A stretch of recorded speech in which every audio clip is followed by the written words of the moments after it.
with an ad tech tin. Ad tech, ad talk, it's a live Q&A. Buy side, sell side, clearing the way. CEO spitting truth, no delay. Chalice and Gemara owning the day.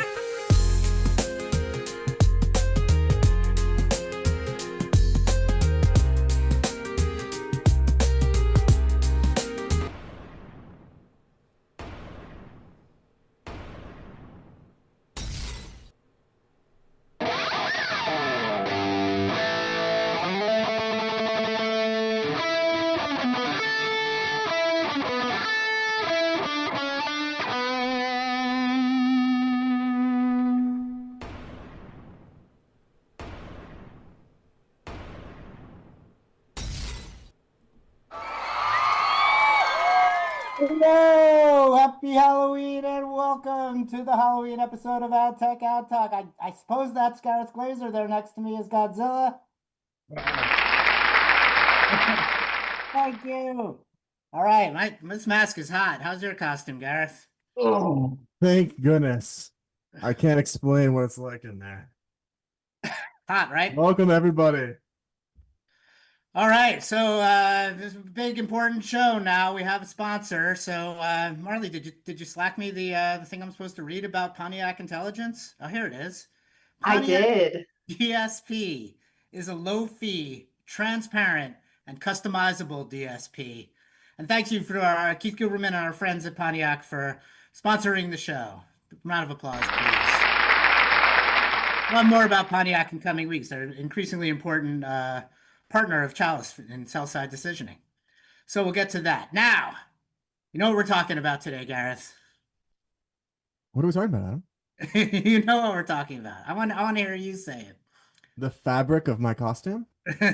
Fabric is the thing we're talking about this week. I'm hearing there's a lot of echo. We might need a volume adjustment. I'm going to pause for producer David Maldo of Let's Do Video to fix the echo. It's probably from the Halloween sound effect. We better? Marley, I'm looking at you for a nod. Not yet? Can't hear it? All right, I'm gonna press on. The show must go on. So this thing about Fabric, people have been asking me all week, and since I was a buy-side agency bullshitter who didn't actually know anything about technology, and now I've been the CEO of a technology for 5 years, I know enough to teach why AWS Fabric is such a big deal. All right, Gareth, as you talked about many times, the open internet is a collaborative marketplace that's inherently less efficient than a walled garden or an ad network, right? And everyone understands it's less efficient because it's a bunch of companies have to collaborate together. We have to make deals together. It's my ad on your page. But there's a technical inefficiency that people don't often understand. And that has to do with information moving between servers. It means that instead of multiple companies communicating, means that multiple computers are sending signals back and forth to each other.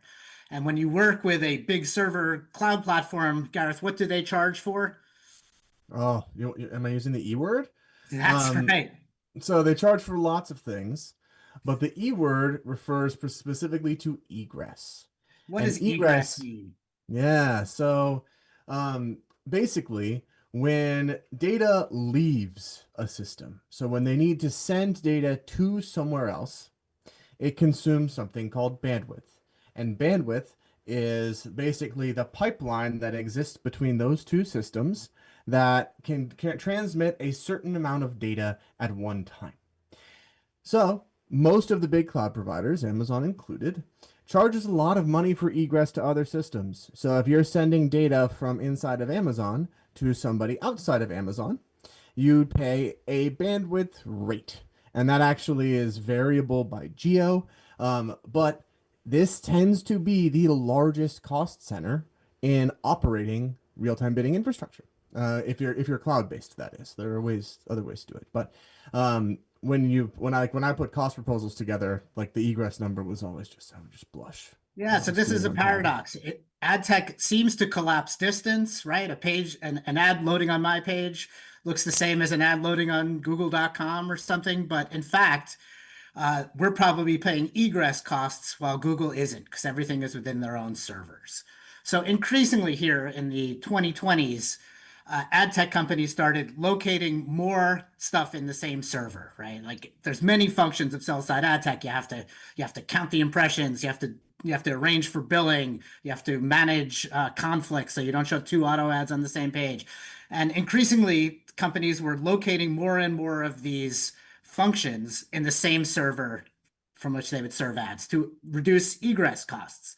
The way to do that is to containerize or modularize that function in a server within the server, a virtual server within the server. That's what containerization is. The favorite technology for containerization is called Kubernetes. So when you meet SSPs, they'll say, we've been doing more and more on Kubernetes, getting our costs down, getting things faster. That's part of what Andrew Casale was talking about just last week. All right, so Casale becomes a leader in containerization when he invited Chalice and others to containerize their functionality in index servers. Now we have something that's much more efficient, the overall cost is much lower, and it promises a whole bunch of new functionality. That brings us to AWS Fabric. AWS has launched what looks like a superstructure for containerization and modularization of many, many ad tech functions. They already have a bunch of partners on board, and the early reports is that the cost reduction is what percent? Did you read the percent cost reduction that one of the people was saying? No, what did they say? I didn't read the book. 80% cost Oh reduction God, is what they're that's talking crazy. about. So this That can makes sense. completely change barriers to entry, business models. There's many different paths you could go from 80% cost reduction. So all that by introduction, we're bringing her actual title is strange, but she's one of the product leads and certainly the evangelist and teacher at AWS, formerly of News Corp, a hero of header bidding and the Google antitrust trial. Please welcome to the show, Stephanie Layser. Frickin' laser. Hey, Steph. It's great to see you. The graphics are unmatched, honestly. Unmatched. Yeah, they're banging today. All right. So do you know Gareth? I do. We've met before. Yes. Not, I wouldn't say extensively. Like we have our first meeting next Monday, which I'm very excited about. But I know Steph just from being in the sell side. If you're on the sell side, you know the name Steph Layser. This is just, it's part of being a sell side person. You've heard of Steph Layser.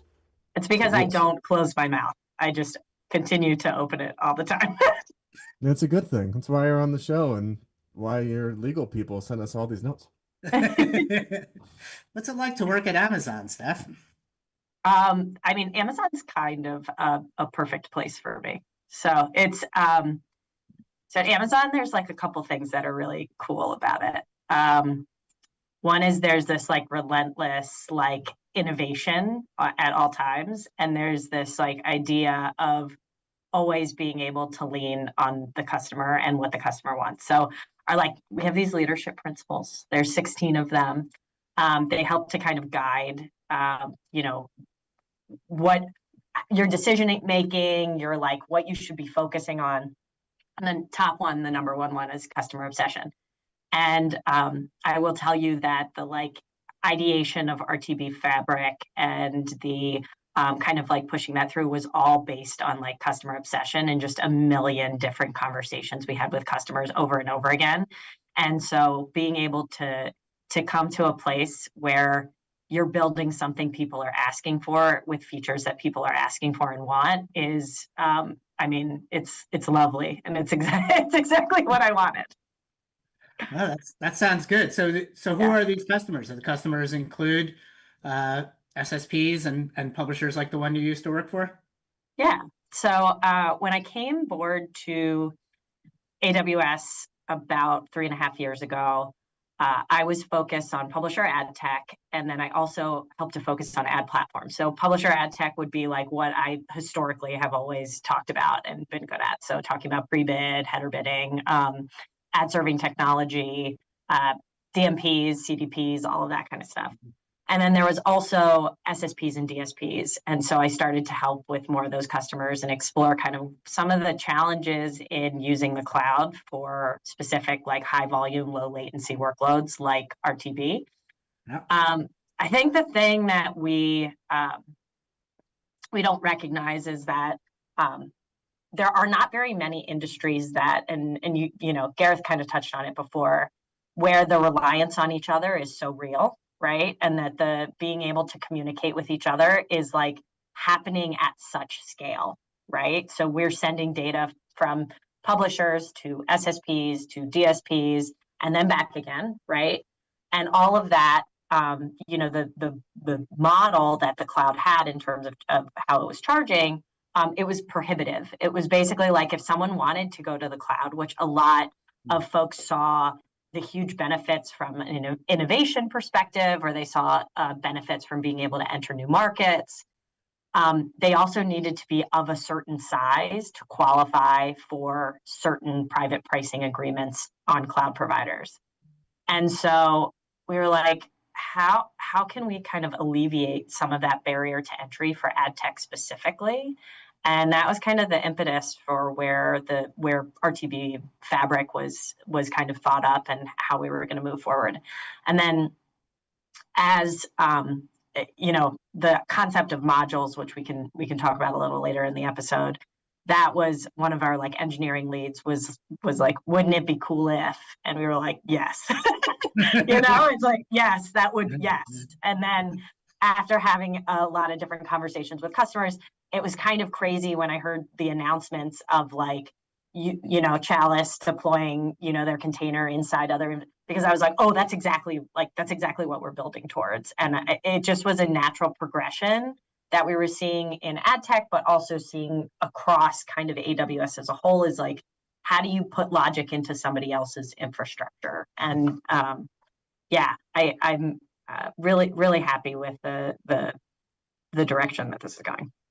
And when AWS Rest and what became Fabric, what were the precedents you were looking at? Like it wasn't out of nowhere, right? So what for you were the important precedents to this development? Yeah, so one was like listening to customers and being like, okay, what are you interested in and what do you want?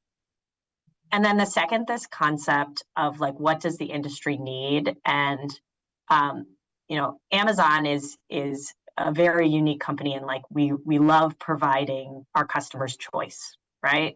If you look at Amazon just as a whole, like choice is like a big piece of you know, being able to be on the retail site and being able to choose from third-party providers or from first-party providers.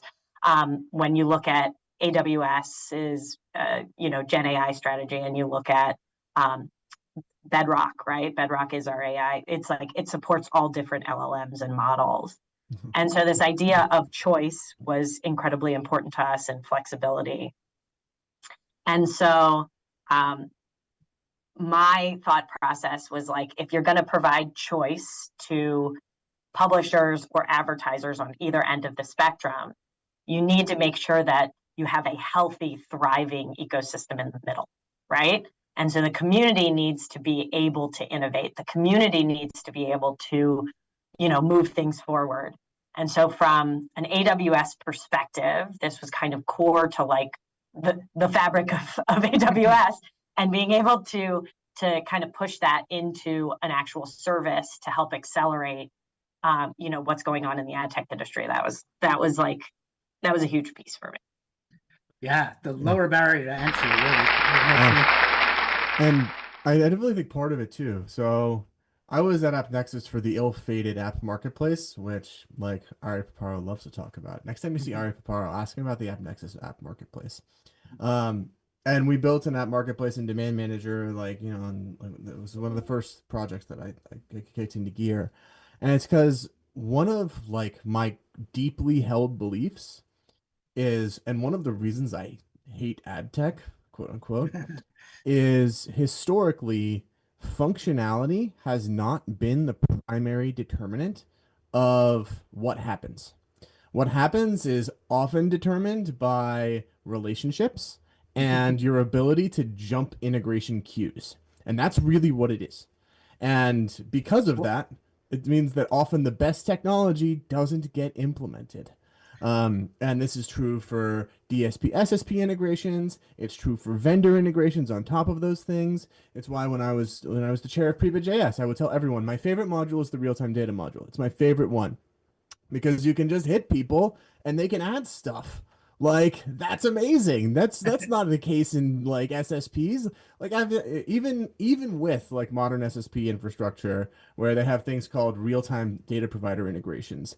There's all sorts of limitations and like, oh, we can do this stuff. You know, Taxonomy. we have taxonomies. We have like we're not going to send you raw like requests where you can, you know, add whatever you like. No. You get these 4 fields and that's it. That sucks. Like this should all be everyone just gets to like integrate really easily. And so I'm very excited for this. What happened with the AppNexus app marketplace? Yeah, tell the story. What was it supposed to be and what did it end up? I mean, I don't want to speak for Ari, but the vision was very much that third-party vendors can basically integrate their technologies natively inside of AppNexus. Yeah. And it's not so much an infrastructure thing because, you know, that was like almost secondary to one, getting the technology into the AppNexus workflow, which that was a big part of it, and two, like billing and sorting out billing through the AppNexus marketplace. And the notion was on the buy side and the sell side, because AppNexus at the time, right, had a DSP and an SSP, like it did both. And there were people who wanted creative vendors. There were people who wanted like XYZ. All data companies went through the app marketplace. All these different sorts of things.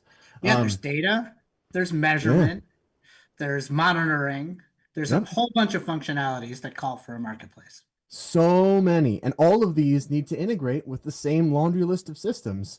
And you're welcome, Steph. Adam and I are just riffing on why like this is the thing. I promise this isn't planned. We're not paid. But maybe we should be. But this is a real thing. The problem with the app marketplace was a little ahead of its time, and the industry fragmented afterward. So basically, when AppNexus was one of 5 DSPs and one of 6 SSPs, the fact that you could implement those things so easily on AppNexus was lovely, but no one was just going to use it, which meant that you were able to implement vendors really easily in one area. And I think they didn't see the adoption that they were hoping to see. And maybe there's a centrality discussion there. Like, you have to have gravity. Well, yeah. What year was this? Was it pre-header bidding? Oh yeah. Okay. 2013. Oh yeah. Well, that's why I'm a huge Prebid Yeah, that's stan. why. Yeah. Because like once you start to integrate everybody in kind of the same industry framework, right? And you start to then, you know, you look at Prebid and what Prebid did as kind of like an open source entity and how, you know, modules are developed with inside Prebid.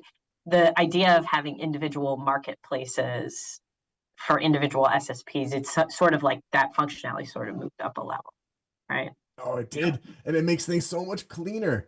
Like, gosh, in 2011, right, OpenRTB wasn't the thing.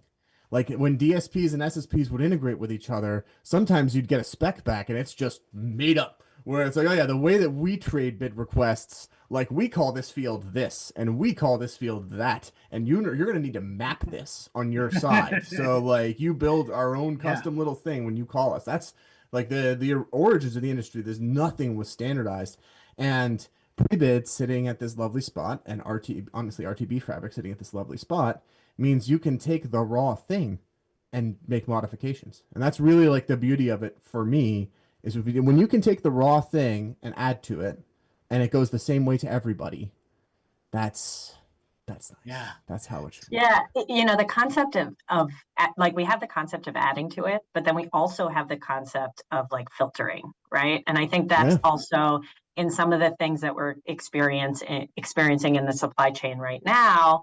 This idea of being able to not send data right out when you know it's not going to come back with a response, like that's also another powerful way for us to just have more efficiency as an industry, for us to send more of that like general understanding of demand that can kind of be sent upstream so that we end up functioning as a more efficient industry. Oh, Yeah, I'm gonna bring that point home. Like there's many entities that, you know, the retail media networks stick out, but this morning I was reading about Reddit and they're standing up their own environment. And if you're specialized like that, like Reddit, like, you know, the stream of 20 million a second is way bigger than you need to deal with. So this filtering and limiting to what you need to listen to and what you need to send out is really critical for these businesses, right? It's something that's really kind of kept them out of our ecosystem. Like it was more efficient for them to build from scratch than to use our system because it was too big. So this ability to carefully filter and listen to and respond to exactly what you want for what you do is gonna be really big for these, you know, pseudo network entities, right? For these little specialized ad marketplaces, I'd call them. Yeah. Steph, okay, we're thinking Pontiac. Oh yeah. So Pontiac sponsoring the first segment. The other two segments are available for sponsorship. Reach out to Chalice Marketing or Let's Do Video for details on that. And thanks to Pontiac. Thank you, Pontiac. Thank you, Pontiac. Thanks, Steve. Yeah. And I'm a big believer. I think that let's have the talk, Steph, about basically the distributed, the fragmentated future, where one of the things that I really like about RTB Fabric is we live in this world right now where there are 5 SSPs who mean something for the most part. There are 5 DSPs who mean something.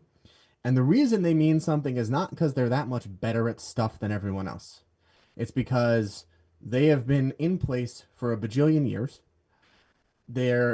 For them to integrate new things, it just doesn't really make sense. And if you're not one of those 5, you're not breaking in. Like no one's starting a new SSP in 2025 very easily. Now, I know people who are doing it. They're doing it by gaming throttling. I don't love it, but it's fine. But I think that one of the things that gets me really excited is the proliferation of small companies. Like I would love for there to be a lot of smaller DSPs competing who don't have to boil the ocean basically to have a competitive DSP, and a ton of little SSPs and a ton of vendors. And I feel like our marketplace... is it hard to raise money for an ad tech company or something? You can't just get 10 million to pay for servers all over the world? Oh my gosh. And so, but I think it's really cool, right? That if we can do away with all that, do away with all the hey, no, I have integration queues, it's hard, it's custom, I have a process, blah, blah, blah. And just be like, oh, hey, they're part of Fabric. I can just turn this thing on and we'll give it a try. Why not? That sounds great. Can you show the diagram? Can you walk us through let's talk about the diagram. No one has shared a slide on Ad Talk yet, so this is a first attempt. So first attempt at sharing a slide for it. So can you guys see okay? Yeah. I don't think it's in the show though. Uh-oh. Really? Oh yeah, there's LTV Studio. Ooh, there we go. Okay, great. So yeah, Adam asked me, he said, do you think you could show some of your slides from the presentation on Monday that I did at Architecture? And I said, yeah, I absolutely can. Everyone in this industry loves an architecture diagram. So I figured this one makes the most sense. So we love a good one. so I'll walk you through kind of the 2 main pieces that we released last week. One being the RTB Fabric Gateway, and then the second one being RTB Fabric modules. So as you can see here on the left-hand side, you have both SSPs that exist on AWS, the one at the top, and then you also have at the bottom an SSP that exists outside of AWS. And so we have an RTB gateway that essentially brings you into AWS RTB Fabric. In that, you will have kind of specialized networking that occurs between different entities and parties, an external outbound link. And this can connect to DSPs, whether the DSPs be inside AWS or whether they be outside. So there are external links for you to run that.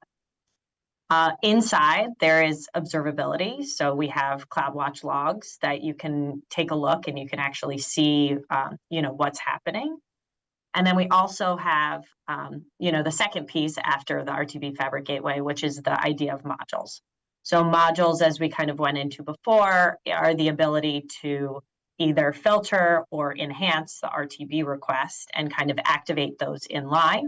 So you can easily, with kind of just the click of a button, set up different modules that exist. So for today, we have 3 different first-party modules that are built by AWS. They include a rate limiter, error masking, and then an open RTB filter.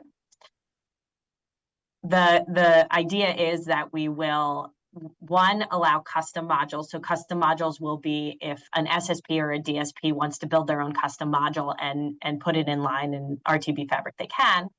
But then the next iteration will be third-party modules or vendor modules. And those modules will be there so that third parties can actually insert their logic into AWS RTB Fabric. And there's a lot of great benefits to that, including kind of security, also being able to keep your IP in your own environment as well. And then all of this happens in kind of single-digit millisecond latency. So being able to send data back and forth becomes very easy, and putting in that decisioning becomes a little bit more simple. Now, when you use this as like a networking service, so RTB Fabric is a networking service. We have the concept it's bring your own compute. So if you already use EC2, if you use Graviton instances, if you use Spot, right? A lot of people do use Spot for cost optimization. You can still continue to do like bring your own compute exactly the way that you want. But one of the benefits to that is that, a lot of folks who exist on their own on-premise infrastructure, they might, purchase and upgrade to like new servers, and then they could become outdated very quickly. This allows you flexibility in terms of your compute by working with AWS RTB Fabric. So you could pay your own compute bill while you're running in AWS? Well, what I mean is like you will have the networking piece, but then there's also like the compute aspect of actually running logic, et cetera. That is Got also it. there. Yep. Got it. All right, we got a question. Let's bring Steph back. Should I bring my face back? Stop sharing. Yeah. All right. All right. Face And back. And the question is, what are examples of modules? Sure. So the 3 first-party modules that I mentioned, the OpenRTB filter, rate limiter, and then error masking. But when you start to think about like what kind of modules could you have outside of that, it's sort of endless, right? If you have anything that either enhances the RTB request or it filters the RTB request, like that could be in there. So from a filtering perspective, you could have traffic shaping modules, right? So folks can start to decide what sort of traffic shaping they want to run inside there. Filtering, you could also do MFA modules, right? Made for advertising, and start to filter out that. You could also start to run block lists, right? Allow lists, block lists. You could run through a filter as well. Then when you start to think about, you could do fraud detection, right? Being able to filter fraud, so using third parties for fraud detection as well. And then when you think about enhancing the RTB request, identity can be a piece of that. You can also start to enhance the RTB request with contextual signals. You can start to enhance it. So there's like almost endless, like think about what we do today, right? And what we do kind of in line. This is like to just kind of like lower the integration efforts for that. So the idea of these kind of third-party modules is to just open it up to the industry as a whole, right? So I think and I talked about this a little bit of architecture, this is like a massive time of disruption in the ad tech ecosystem. And this is going to allow us as a community to kind of meet the moment, right? The idea is that we want to make the integrations between parties faster and easier. And we want to make it so folks are able to come up with new ideas and new innovations, and without having to think about like the very duplicative and tedious work of building integrations over and over again, or like, as Gareth said, talking about kind of paperwork and being in legal, all of that kind of stuff like that. Integration queue hell. But Oh, I'm it's the going to worst. call on the chat. Like, what are you thinking about, chat? We got a good 30 people in there. So when Steph is talking about these modules, what are you wondering about? What are you thinking might go there? What would benefit from big savings or from a shorter integration queue? I mean, Yeah, I both mean, Atlas and Gamera had to wait long times to get integrated with our partners. Have to bring up Trade Desk as the one where everybody wants to be integrated, and their queue is like over a year long to get integrated billing or a regular kind of integration. This seems, if this is truly going to be faster, cheaper, and you could set up a marketplace that competes with Trade Desk's marketplace in a short amount of time. I think it took them like a dozen years. Then it's going to be a huge multiplier of competition. so yeah, so I think the thing is, I wouldn't say competes with, right? So like the idea is that this is like AWS RTB Fabric is available to anybody that runs on AWS, right?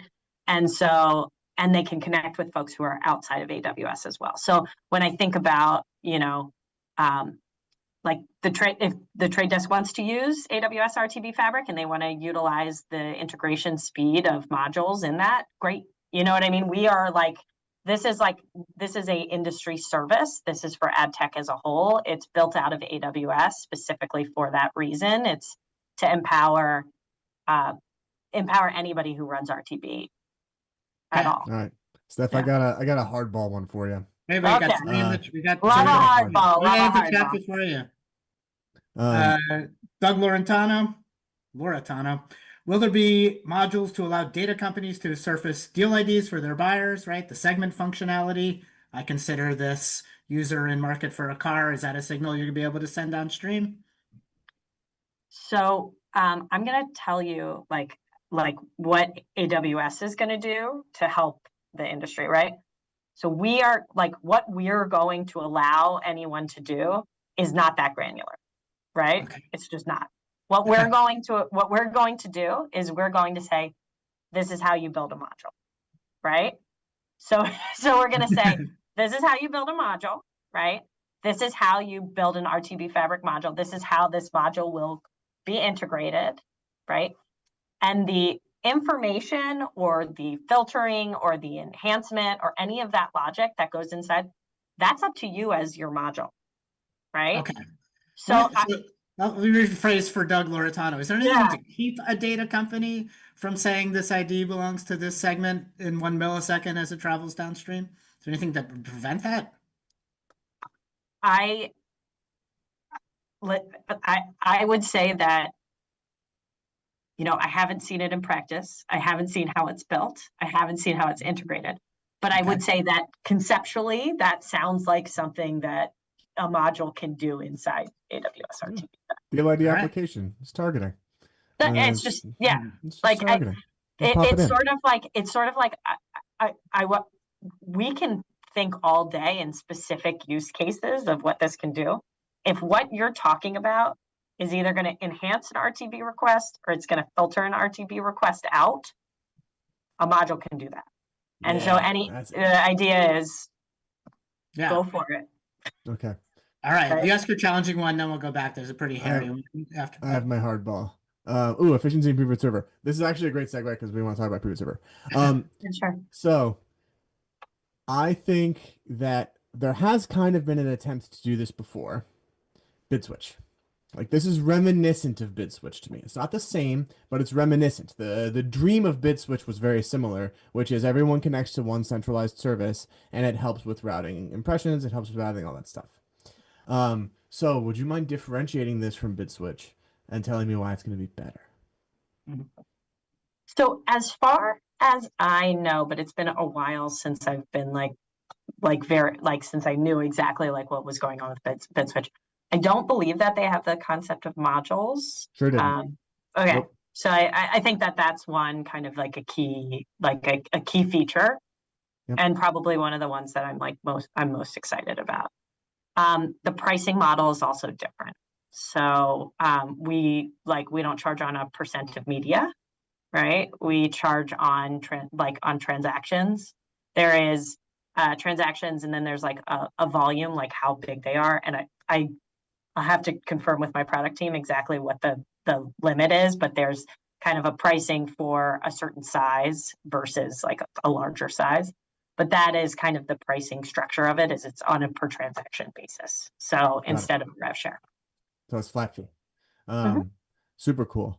So yeah, I can tell you the PTSD that everyone has from BidSwitch is the dream sounds wonderful, but they had custom throttling algorithms that they put in. And the throttling is what made BidSwitch hard.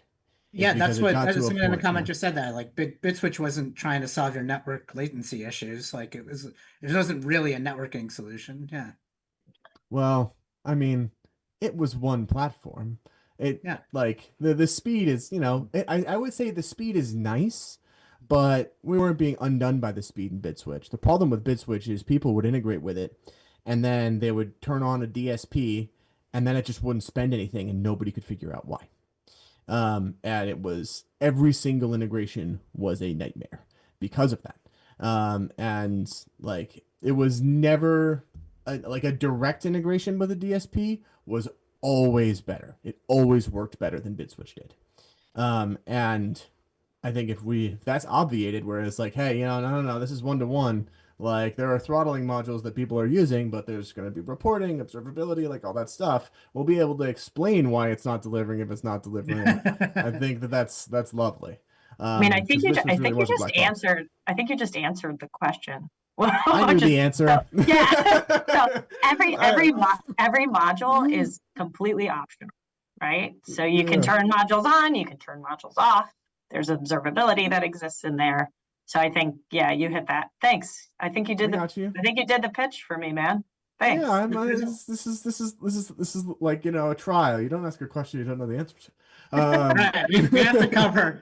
We have to cover Prebid and your Prebid integration. Oh, yeah. Everyone wants to know, what does this mean for Amazon DSP? We have to cover that. And I want to know, what about the IAB Tech Labs Containerization Standard, which might be called the Agentic Media Standard, I just learned. But that's happening. That would be wonderful. And Neil Richter from AWS or Amazon is Amazon Ads. He runs engineering at Amazon Ads, Amazon DSP. Engineering at Amazon Ads. He's in that Tech Lab committee working on containerization. So you could kill two birds with one stone by talking about Amazon Ads and the containerization standard in Fabric. Cool. So you want to talk about Prebid first? Not allowed to say anything. Yeah, we could do Prebid first. Okay, Prebid first. So screen is collapsing. So Prebid. We currently have essentially guidance on how you can deploy Prebid server on AWS. We will, now that AWS RTB Fabric is out, we will release guidance on how you can deploy Prebid server on AWS RTB Fabric. So taking advantage of all of the benefits of RTB Fabric and being able to do that, with Prebid server. We found, there is definitely a trend of media companies, of publishers, of gaming companies, retail media companies, of being able to connect directly with ad platforms on their own infrastructure and being able to own the data that comes off of that, right? One of the most powerful things for me when I was a publisher was being able to capture real-time data that came off of Prebid and understanding the advertising value of a user, right? Saying, this is a user with a high advertising value, this is a user with a low advertising value. How am I going to treat them when I come in? How am I going to balance this with my paywall or my subscription mechanism? How am I going to balance basically our page and what should I be showing them, right? This idea of personalization is really important for media, entertainment, games customers, and adding the monetization piece, the personalization of the monetization experience is also important. So the reason why I think Prebid Server is such a powerful tool is that if all of the demand is in there, that real-time price is going to help with that kind of like downstream being able to manage your actual consumer-facing product. So we've seen that like. I hope publishers do that. That was the first product I built, and I couldn't get anyone to buy it.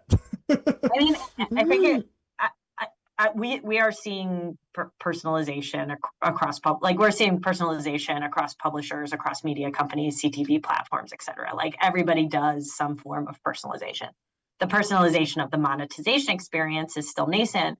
One of the reasons being, if you're using a third party for ad serving, a lot of the time you can't get that real-time data, right? And if you can't get that real-time data, it becomes difficult to be able to do that. Yeah, so yeah, for the website people, she's really talking about price discovery, right? Price discovery by user, which has been, it's been hard to diversify, right? Something Chalice works on a lot is that there's like a monolithic system of price discovery by user, and Google controls it because they own measurement, and it's mean that there hasn't been much incentive for publishers to send out varied signals of user value because, right, they won't be recognized by Google. So with more competition in the signals, you'll get more competition in the buying, right? Chalice is there to receive that more diverse signal. So it's continue. There you go. Yeah. So that's incredibly important. So we're just we're trying to accelerate development in what our customers are asking for. This is happening kind of like across publishers, streaming TV, mobile applications. So this idea of being able to say, okay, how do you easily deploy Prebid Server on AWS RTB Fabric is like an honest, easy next step for this service. Okay, great. And now Amazon ads. Sure. So I work at AWS, Amazon Web Services. Amazon Ads is one of our customers. So Amazon Ads is one of the launch partners for AWS RTB Fabric. They've been testing it. And just like Triple Lift and Cargo and Viant have helped to, come up with our roadmap, Amazon Ads has also helped to come up with our roadmap on this as well. So, you mentioned Neil before, having a lot of conversations with Neil, who's I don't know if you've ever had a conversation with him. He's obsessed with efficiency in a way that I've never met anybody be obsessed with efficiency before in my life. And so his most of feedback has been okay, how do we make this supply chain more efficient? How do we make it a little bit better and easier? So we're really we're very, very lucky to have them as a launch customer on this service, and to have the great minds over there to help us to iterate on this service to make sure it works well for the industry. So Chalice is now testing an Amazon Clean Room. I guess I should actually disclose, because Chalice is a recipient of Amazon's Partner Accelerator Development Program, where they gave us a grant to develop in an AWS Clean Room. I guess it's Amazon Clean Room. It's actually an S3 bucket. I don't want people to know that, but so we're developing in there to be able to do more data integration with Amazon DSP advertisers, right? It's not the flexible DSP, but now with the Clean Room integration, it becomes a lot more flexible, and Amazon can potentially share data because it's within that trusted environment. So should I expect that to move to Fabric, or since it's already running on AWS, what does it take for that to become Fabric enabled, or is it just separate? So, so there's AWS Clean Rooms, and then there is AMC, Amazon Marketing Cloud. Yep. And AWS Clean Rooms, anybody can use, right? Yep. So if you come and you're an AWS customer, anybody can light it up in console and you can use it, which means that two companies who are not related to Amazon at all, they can basically collaborate on their first party data in AWS Clean Rooms. AMC is what Amazon Ads uses for the buy side, right? And so that's essentially when you're working with AWS Clean Rooms and you're working with Amazon, those are the two parties. Chalice is one party, and then Amazon Ads is one party, and then AWS Clean Rooms is just the infrastructure that enables it, right? And so when you think about the way that AWS is going to think about this service and going to think about like the roadmap for it and moving things together, there's, from a scaling perspective, there's only really interest in things that anybody can use, right? Because we're like I'm not Amazon Ads' dev shop, right? I am my own like entity with kind of with our own business goals and our own kind of P&L and all that stuff like that. And so from our perspective, we prioritize things that are going to have the most customer adoption, and customer adoption is Amazon Ads. It's anybody that exists outside of the ecosystem. So I don't know. I don't know like what's going to come through the pipe, but when you can think about like what are the things that AWS is probably going to create as like a feature of AWS RTB Fabric, it's most likely the things that everybody can take advantage of versus just something that maybe Amazon Ads wants. I still don't know. Like, should I expect it to stay in AMC, or will it move to the thing everyone can use? I mean, I think, yeah. So I think maybe you could connect the dots with Amazon Ads and what they're comfortable. Because like, here's the other thing is like they have their own version of what is like their special sauce, just like all of our customers have their own special sauce, and we have to make sure that we're like staying out of the special sauce game, right? All right, so it's their option. Yes, correct. It's their option. So we're staying out of the special sauce game. You guys figure out your special sauce and do it together. We're just here to help facilitate it. All right. I want to rewind for a second to a spicy topic. Okay. APS and the Prebid adapter and Fabric. Okay. How should we think about the future of these things? You know, we'll have to push back postmortem, guys. Yeah, we'll do it in a second. I want to hear this. Yeah. This is a good one.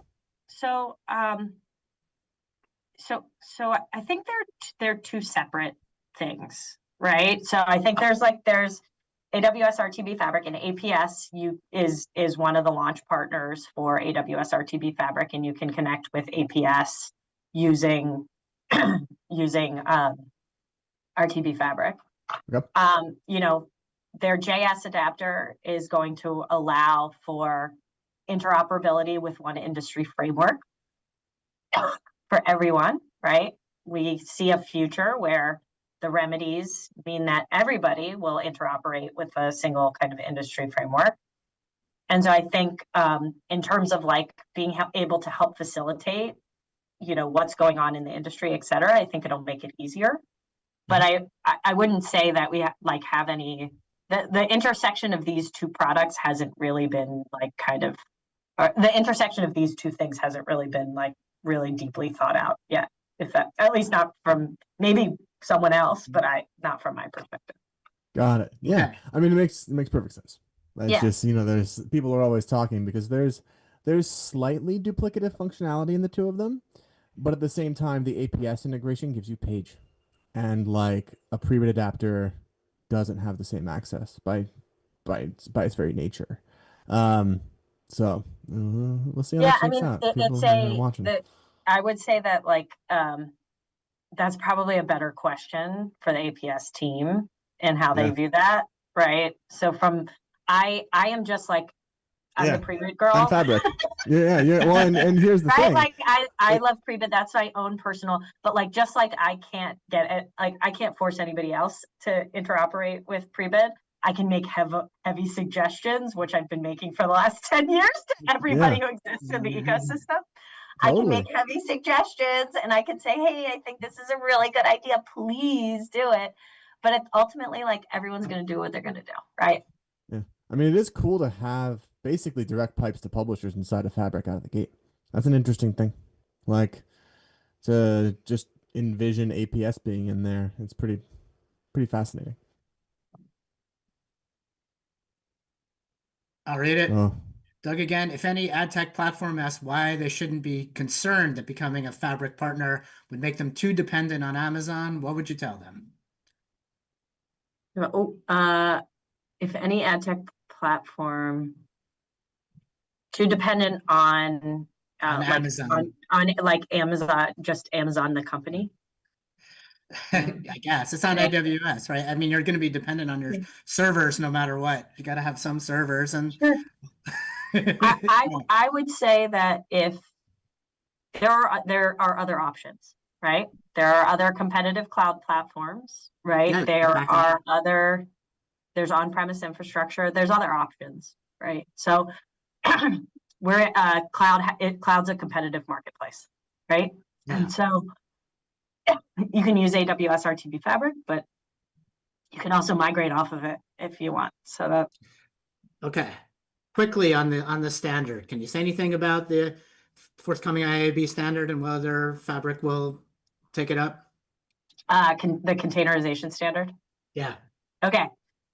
So I will tell you right now, I am in the process of getting people on our team on that working group. Yep. And it just is in like the approval process. But Yeah. I will tell you that like that is we obviously want to be in line with standards, right? And I'm always consistent. I'm always constantly conscious of like what's happening from an industry perspective, so we can make sure that adoption is better when it's off of a standard. So it's just it kind of makes sense. So I would anticipate more of that moving forward. All right. Adam says it's a yes. Chalice will be there. We won't have to recode everything to get a containerized optimization module into Fabric. I mean, at the end of the day, like we're working backwards from our customer requests. So if customers come to us and they're like, "Hey, really, please be interoperable with this standard," we'll do our best to do what our customers need. Thank you. All right, new segment on the show. Steph, please participate in Postmortem. We're going to cover some of the top ad tech social media posts of the week. I don't know if top, but ones that we're taking note of. So it's a look back at the week's social media posts in ad tech. We call it Postmortem. Is it called Postmortem? Is it called Postmortem just today because it's Halloween, or is it always Postmortem? It's a new segment, and it will always be Postmortem. Okay, zoom it back in. All right. While Brian O'Kelly and these companies are working on agentic protocols, the future, Trade Desk is reworking RTB protocols, soon to be the past. Quite the juxtaposition of news. All right, this anonymous poster is doing something that people in the news do all the time. They're saying the new thing is new and this other thing is old. And then they're elevating the new thing because it's new. And I just want to say to ad tech people, this is silly. Please don't do this, right? Like, be more thoughtful. We're an industry. Our post shouldn't be gossip. And let's look at what the same poster was saying last year, just to give an example of why you don't do this.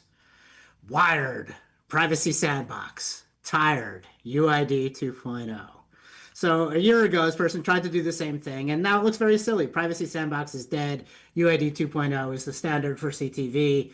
And, just don't think people aren't watching. Like, people are watching. We're saving these posts. We're remembering. If you just say something silly, it's not just gone in a minute. Like, your reputation is going to hang around. So be a little more thoughtful on those posts, says Adam. Just my opinion. And yeah, go ahead, Steph. You go. There's some nuance, right? So like, we're iterating on, I'm conscious that new ad standards are coming out right now at a time where we launched something called AWS RTB Fabric, and there's this kind of buzz like RTB is dying. Yeah. And you're like, well, it's a multi-billion-dollar industry, right? It is like how most ads are bought and sold, right? So if you're going to build a service, right, for the most widely adopted standard, like, that still very much makes sense. There's a lot of people who are using it today. I think AdCP is very interesting, right? And it's not something that like I'm ignoring.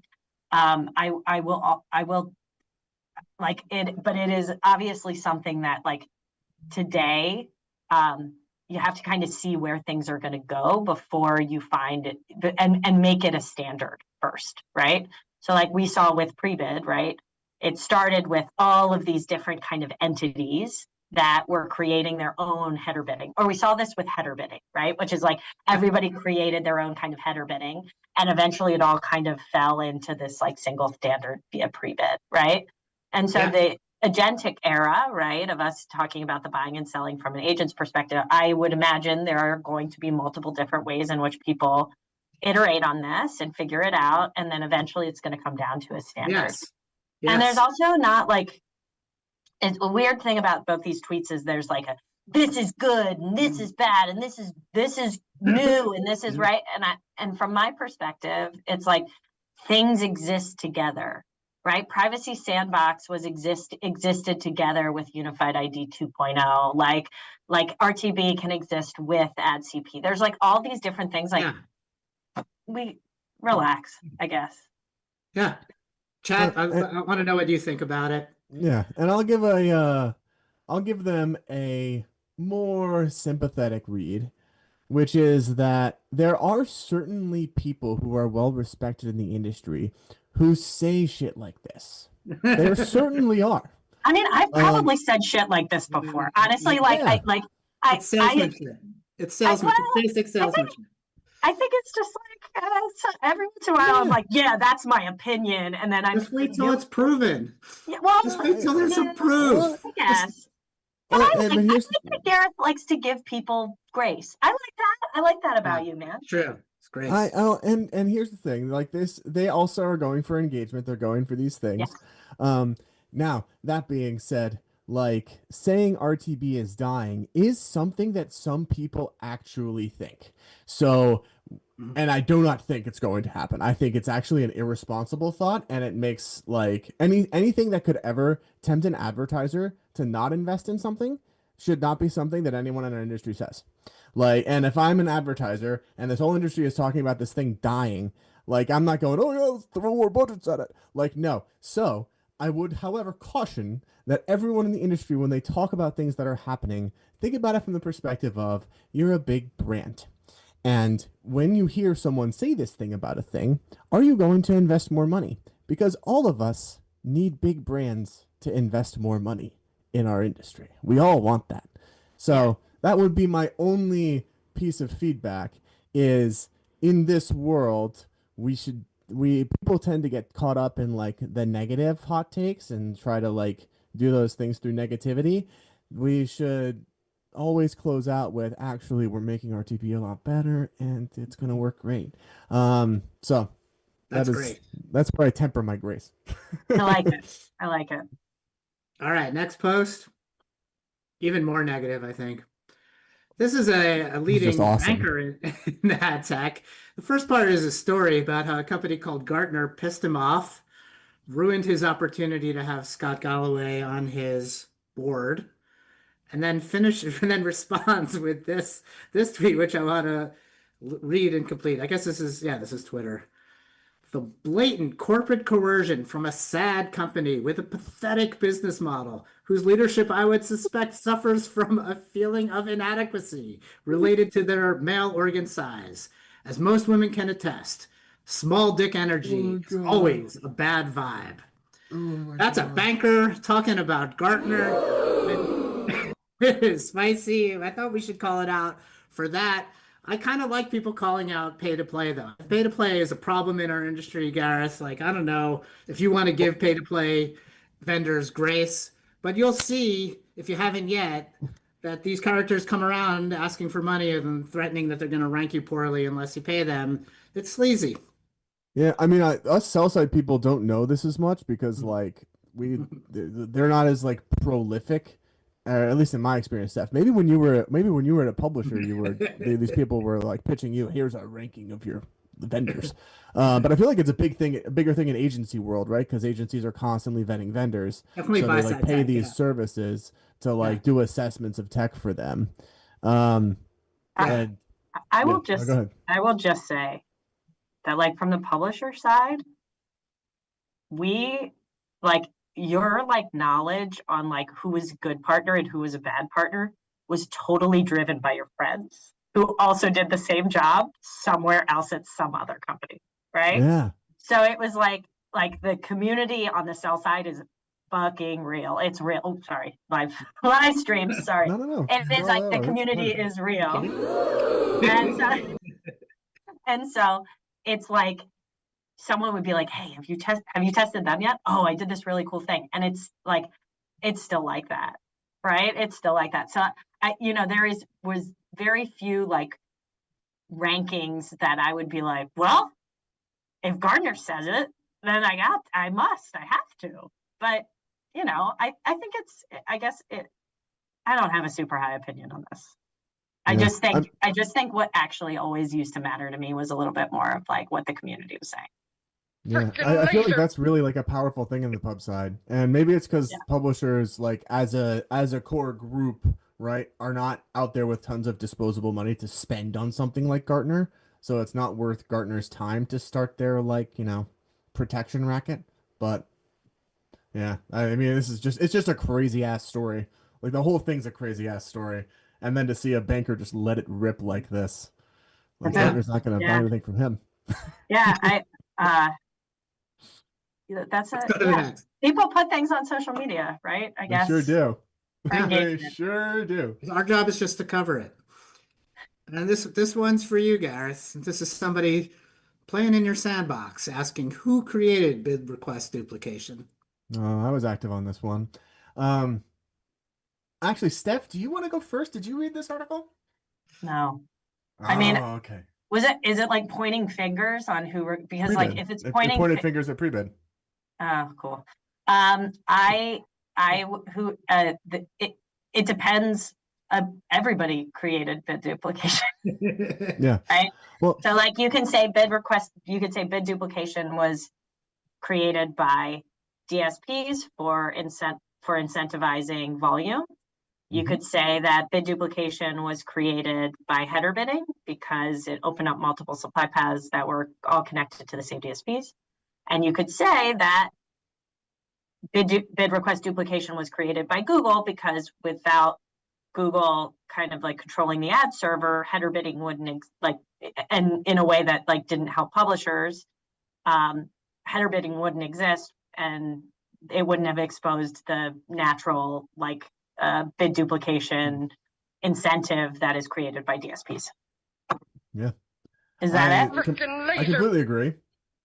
And I think so one of the points I made in the comments that I think because a lot of people are relatively new to the industry is people forget that waterfalls were also bid duplication.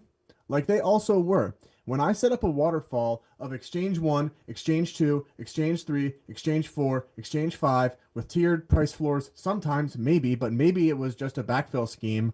Or hell, I set up Exchange 1 5 times with different price floors, which we all did. Like we all did this. It was a yield optimization technique.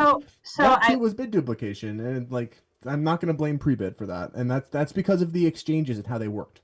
So yes, but like bid duplication isn't always driven by like just Prebid. Like actual SSPs are also creating bid duplication too. I actually really, when I was on the sell side, didn't understand how dire bid duplication was until I started looking at like what it actually does to SSPs and DSPs infrastructure. Yeah. Right. Like until I started generally understanding the like, oh my God, this is driving a ton of inefficiency and this is driving a ton of like duplicate, like it's just terrible. Cost. Yeah. Wasting cost. Wasted cost. And no, wait, there was a thing about this, by the way, where I don't know if this was a rumor, but when SSPs did, so prior to header bidding, some SSPs actually got caught doing this, where they realized the volume bias, and the rumor was always that OpenX was the one who got caught, where they would get a tag-based request prior to header bidding, and they'd slam that thing into 10 bid requests to the DSP, because they realized, oh, they're going to pay us more if we blast them. And a DSP caught them and turned them off when they heard that they were doing this. And this would have been like pre-header bidding. So it's also like not that new. Everyone's always known it's a yield optimization technique. And because of that, I tend to say that DSPs have always been adults in the room. They've always known that this is going on. And there are solutions. They exist. And don't get me wrong, I'm very happy that the Trade Desk cares about this now. I think it's a wonderful thing. I think it's going to make the industry more efficient. And gosh darn it, we need ads to work better. We really, really do. So this is a really important thing. However, we have 10 years of history of people putting their heads in the sand. So it's kind of like, I have a 2-year-old kid. It would be very, very unfair of me for me to let him do something for 6 months and then one day decide, no, this is completely not allowed. I'm so disappointed in you for doing this. Like, that would be wrong. That's not nice of me. Like, I let him do it for a while. So yeah, that's my position. What about potty training? Isn't that what that is? Oh yeah, potty Oh training's kind of yeah, messed up. that is what that It's kind of messed up, man. Adam, They get brilliant. confused. They get confused. They're like, wait, I don't go in my diaper anymore? Like, no. Yeah, No, that now is that's not allowed. Yeah, man. point taken, Adam. That's Wow. tough, Adam. That's tough. Poor kids.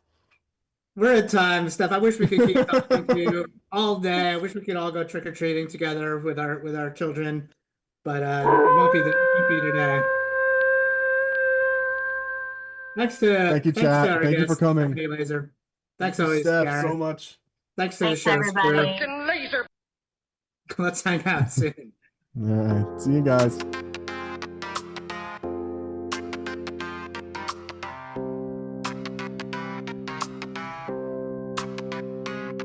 Yo, the crowd is back, the lights are dim, front rows buzzing, it's